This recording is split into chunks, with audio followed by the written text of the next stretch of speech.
Hey everyone, it's Dr. Nicole. I'm here from Integrative Wellness Group. So tonight we are doing our Q&A for our second video in the series. So for those of you that have not watched the video that we just recently did, which was actually in reference to parasite infections, please check the comments because we will have the video listed there. So obviously feel free to continue to listen and post your comments if you do have questions as I go. I do have some pre-submitted questions which I'm going to go through. Just for those of you who have maybe not seen the video, I would definitely advise watching it to get more in depth, but as an overview, primarily what we talked about in the video was in reference to parasite infections and how many of us think that parasite infections are only something that we get maybe when we travel abroad and if we drink contaminated water or eat contaminated food. And it's a common response when I talk to patients about these types of infections, and they usually say, well, I don't really remember going to Mexico and getting sick or going to South America and getting sick. And unfortunately nowadays, parasites are a lot more prevalent than we may realize. And it's primarily just because our food industry has changed so much, and we are dealing with parasite issues from a lot of the animal products that we are eating. Not necessarily advocating for veganism, but it's really just about being selective and being careful with the types of products that you are buying and consuming. Because I do know that right now the food industry is a little confusing. We hear about pasture-raised, cage-free, grass-fed, grass-finished. We don't always know what all of it means, but definitely teaming up with a local farm is one of the best things that you can do. We do have a great resource called AmishBiofarm.com. It's sourcing a lot of the different animal products, dairy included, from the Amish farms of Pennsylvania. And then we also do have a fantastic local butcher, the Arctic Butcher. So there is a lot of really, really good options. And for those of you not local, being able to check out even ButcherBox, something called US Wellness Meats, there is a lot of delivery options as well. So to get into some of the questions that were asked in reference to the video on parasites, one of the questions that came up was, what are the advantages and risks of using antibiotics or antiparasitics versus herbal remedies to rid the body of harmful parasites? And I think this is a really, really good question. So a lot of the antiparasitics that exist from a prescription standpoint, one of my favorites being Alinea, they are very, very beneficial, but often they're just not given at the right dose, and they're not given for the proper duration of time.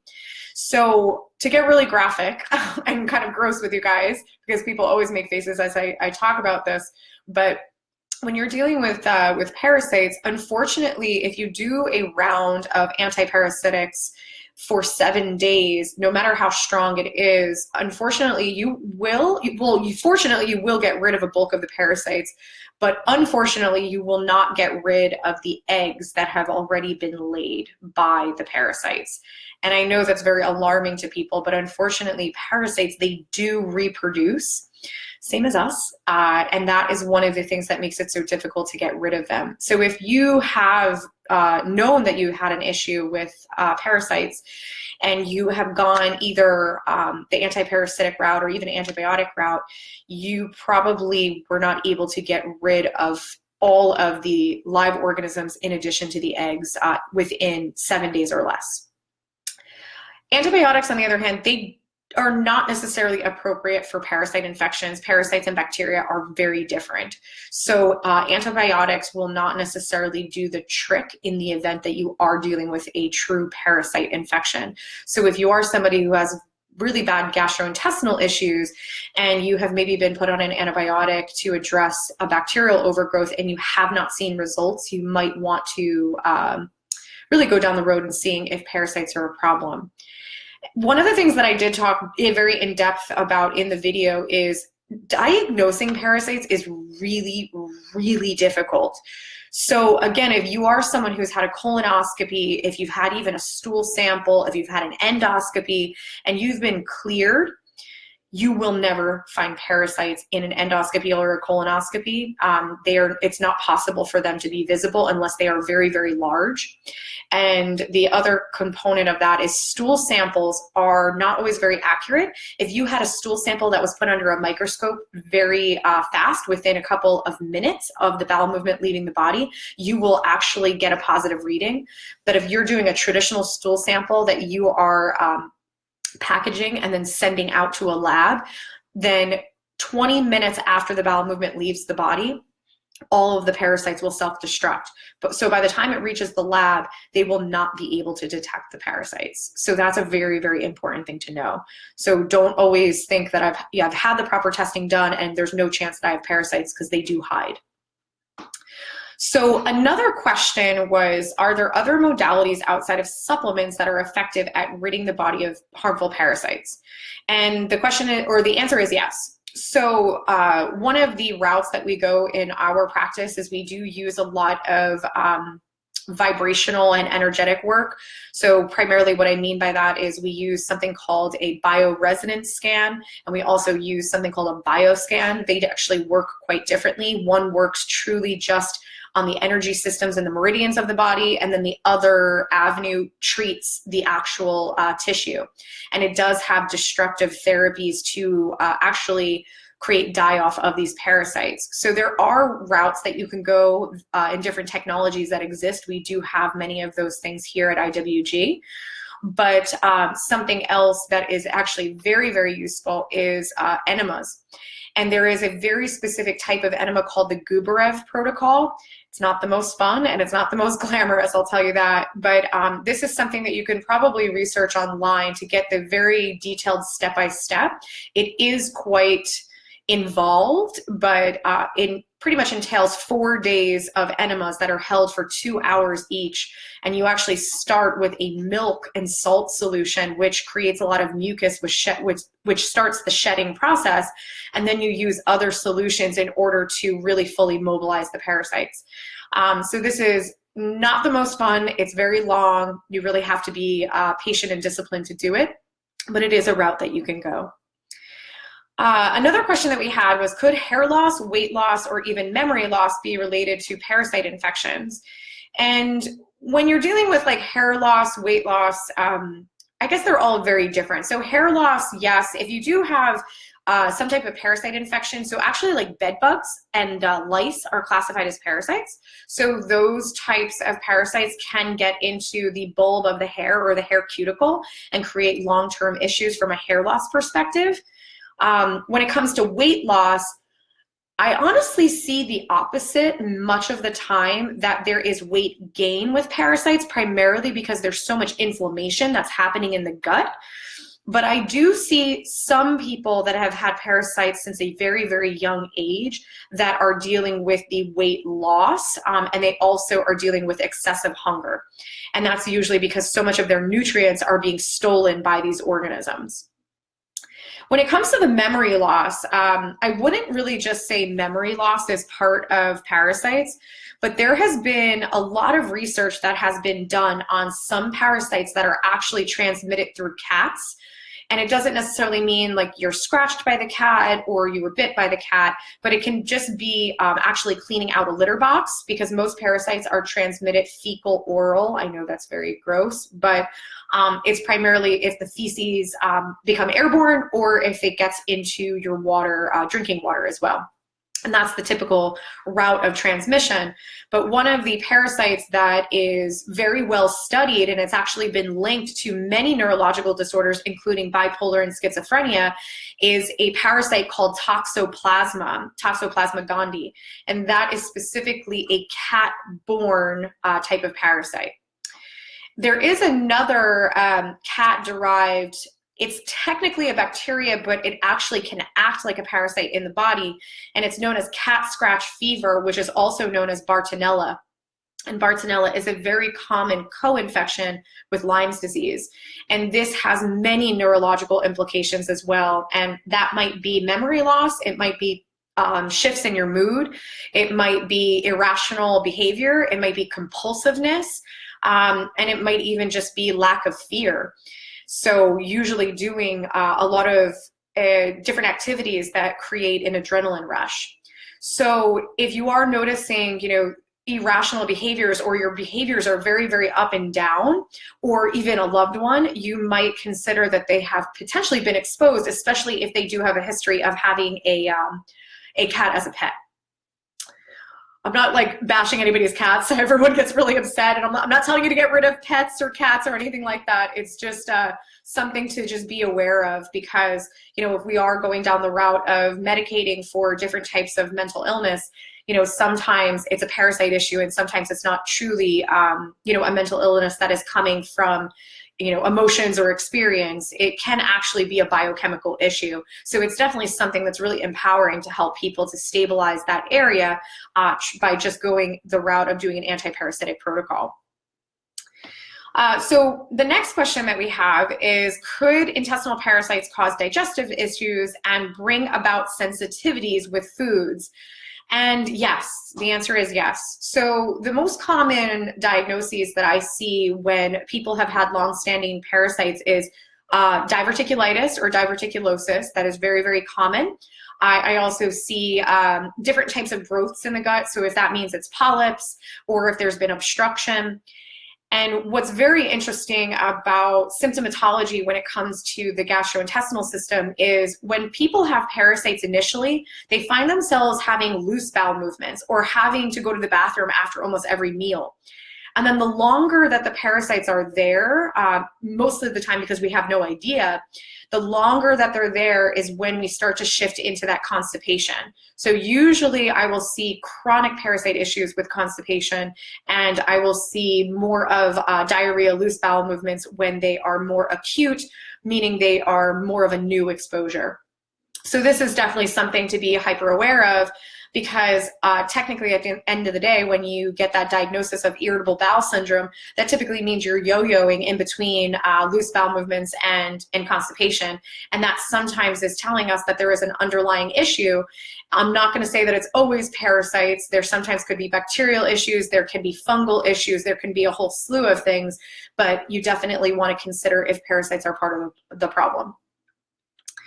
And when it comes to the sensitivities, what's very interesting is, if you've ever looked at your blood work and you've ever seen something called eosinophils, eosinophils typically is elevated in the event that somebody is dealing with food allergies. And when I was in school, they primarily taught that elevated eosinophils is going to be solely associated with food allergies. And the more that I dug into the research, I actually found that it is parasite infections that cause the eosinophils to go up. And in the event that the eosinophils go up is when you actually start to develop the food sensitivities, which then can develop into food allergies. So not all food allergies are permanent. They definitely can be improved and even resolved if you do find the root cause, which is sometimes going to be associated with infections in the gastrointestinal system. So another question that we had was, does the water in the US have parasites? And if so, what filtration system would I recommend? And I can't speak to all different bodies of water, but I would definitely say that when we decided to buy a filtration system, we actually purchased the Berkey. And I primarily purchased the Berkey because it was portable, so I could take it with me if I traveled, but also secondarily, I was renting at the time. So if I was in a rental, I didn't really want to install anything, and I wanted to make sure that I could take it with me when I moved. So when I was reading about the Berkey, I found it so interesting that it listed all of the things that it removed out of the water, and one of the things that it listed was it removed parasites out of the water. And this was many years ago, and I was just like, well, why are there parasites in the water? It was just so baffling to me. And when I really started to research it and understand, it really had a lot to do with runoff from farms. And even if you don't live in a farming industry, there's still going to be issues with parasites getting into the water, because if we get exposed to parasites, our pets get exposed to parasites, then we're going to be dealing with water, or the water contamination from the sewer systems, which then can potentially compromise our drinking water as well. And you might be thinking, okay, well, don't they use very specific protocols in order to clean the water? Chlorine, ammonia are the most typical things that we use to clean our water supply. Unfortunately, there are a handful of parasites that are known to be chlorine resistant. So despite our efforts of what we use to clean our drinking water, you're not always going to be able to eradicate all parasites. So water can be an issue, and I always tell people, you know, one of the best things that you can do is invest in some type of water purification. The Berkey is just what I chose. There are other things out there. Reverse osmosis is an option. The biggest thing with reverse osmosis is you always want to make sure you're getting a remineralization filter, primarily because the reverse osmosis will remove all minerals out of the water, not even just toxins. It will remove all the minerals as well. So it is important to get yourself a purification system, because this is not going to just protect you from parasites. It's also going to protect you from heavy metals, pesticides, herbicides, other types of chemicals that you would never in a million years think are in our water supply, but they are. So being able to clean up what the water that you're drinking is a really, really big part of the puzzle. So one of the other questions, which I thought was very interesting, was could working towards a more balanced emotional and mentally stable status help fight parasites within the body? So really the question is asking, is there a connection emotionally and mentally that can play a role in our body's ability to get rid of parasites? And really, at the end of the day, the answer is yes. You know, I think a lot of us relate to when we're dealing with stress that we feel it in our gut, or we maybe lose our appetite, or we stress eat, aka we have a bigger appetite. But, and even the saying is, I have a gut feeling. So a lot of times when we are dealing with stress, or we're dealing with a situation, or we're processing certain things, we might have different manifestations that happen gastrointestinally. So if you are someone who feels like you hold a lot of stress in your gastrointestinal system, you might actually be dealing with the inability for your gut to function optimally. And that could be from how you digest your food, but it also can be how well your body is detoxing out some of these pathogens that you're getting exposed to. So it's really not just, oh, if you get exposed to a parasite or a bacteria, that it's always going to stay within the system. It will stay in a system that is either compromised, or it has the ability to surpass the defense mechanisms. So if your defense mechanisms, like your immune system, are low because of stress, then that can definitely play a role in your body's and your immune system's ability to get rid of these infections. So without a doubt, when you're dealing with stress and you're dealing with emotional trauma, it can play a very big role in the gastrointestinal system function, which can then lead to the inability to get rid of some of these infections. One really interesting thing as well is actually right below your sternum, right, you know, in the higher portion of the belly, that's actually a chakra. And that chakra is connected to very specific emotions, and the emotions are actually self-identity. So if you've gone through a period of time in your life that you have really struggled to know who you are, know what you want, know what your goals are, know what you're passionate about, or you've been told to live up to society's expectations, or you have always tried to live up to the expectations of a parent or a loved one, you might actually have compromised that chakra, and that chakra might be imbalanced, which can actually manifest as gastrointestinal pain. So there is actually quite a bit of connection that happens from an emotional standpoint to what we manifest physically in our body. So we definitely really try to take that into consideration at IWG when, you know, you've been everywhere and you've tried many things, but you know, maybe that emotional layer hasn't been addressed, and we really try to, you know, evaluate to see if that is a core root and how we can help to work on it and resolve it. And if that means it's working on the chakra, or if that means it's doing some type of an emotional release work, the primary thing we do here is the DeMartini method. You know, it's really based off of the person and based off of what we find in our testing. So if you have more questions, feel free to populate those into the comments. We will be able to respond back, I would say, within about 48 hours. But otherwise, I would definitely say check out our website for more information about the bioresonance scan or even the bioscan and some of the technologies that we use for parasites outside of supplements.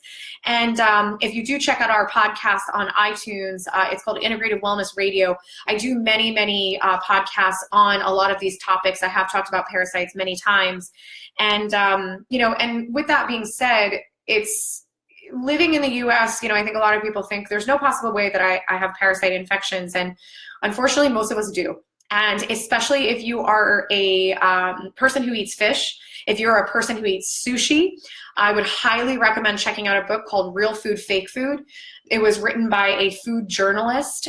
He actually traveled all over the world in order to experience the authenticity of sushi and Parmesan cheese and balsamic vinegar. And when he came back to the States, he was kind of like, what are we eating? And there was a huge portion of the book that was actually written about sushi. And it was very eye-opening to me because I was a pescatarian for about 10 years, so meaning I only ate fish. And I didn't know much at the time. I didn't really know, wild versus farmed. I kind of thought it was all free game. If anything, I thought I was being really healthy because I wasn't eating, pizza and pasta. I was eating sushi. So when I read that book, it was very eye-opening, and it also really correlated to my testing and what came up. When I did my testing, I found out I had a lot of parasites. I actually had 23 parasites to be exact, which was baffling to me. And when I was able to dig into the research, I really understood that it had to do with some of the things that I was consuming, but also, it didn't affect my gastrointestinal system. I didn't have IBS. I didn't have that distress. If anything, I had a lot more neurological. I had really intense mood swings, like almost mood swings that I was like, I know that I shouldn't act this way, but I can't help act this way. So it's definitely, it manifests very differently in every person. Some people that come to us, they might be dealing with the mood swings. Other people might be dealing with depression. Some people might be dealing with just solely gastrointestinal issues. So it's definitely not going to be the same manifestation for every person. And, if you are either struggling with something neurological, emotional, or you're struggling with your gastrointestinal system, explore it. Explore to see if that is a possibility for you, and especially if you are an avid sushi eater. Sorry to ruin sushi for you. I still eat sushi. I just eat vegetarian now. But thank you so much. I really appreciate you guys being here with me. Keep your eyes out for the next part of our series. We have video number 3 coming out soon, and we will be doing another live Q&A next week. So I will see you all soon.